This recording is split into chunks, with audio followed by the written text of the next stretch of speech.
Oke, selanjutnya ketikkan perintah les dan selanjutnya inilah start les.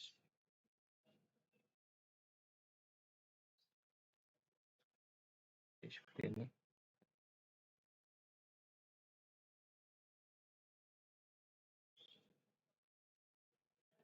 Sini ada ini ya.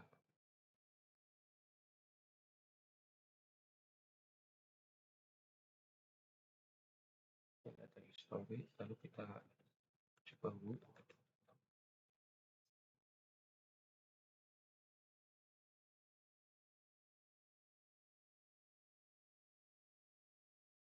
Jadi seperti itu.